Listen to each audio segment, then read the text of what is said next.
afternoon. The news broke less than an hour ago. No leniency for the mass murderer behind the City Grill shootings in downtown Buffalo. Ricardo McCray will spend the rest of his life in state prison. News 4's George Rickard is live for you with the details. George.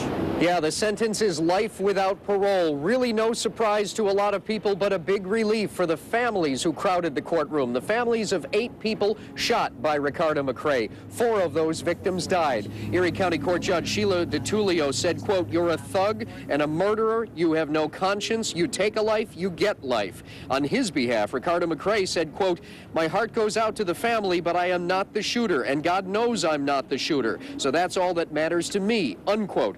There were several very moving statements by victims' families. And outside, we talked to relatives of Willie McCaw, one of the 4 people shot to death. This was their reaction to the sentence of life without parole for Ricardo McCray.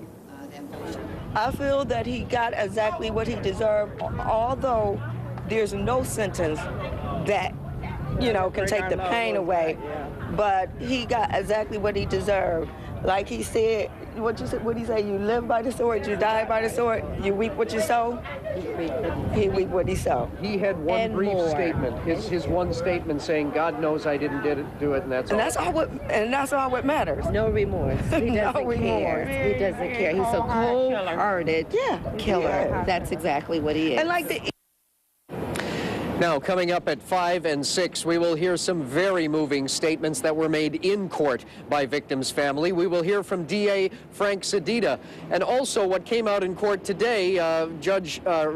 Defense attorney Joe Terranova said that Ricardo McCray not only insists he is not the shooter, but that apparently Ricardo McCray believes he knows who the shooter is. They didn't name any names, but we will have reaction from the DA Frank Sedita and many others today at 5 and 6. For now, live outside Erie County Courthouse, George Rickard, News 4 at noon.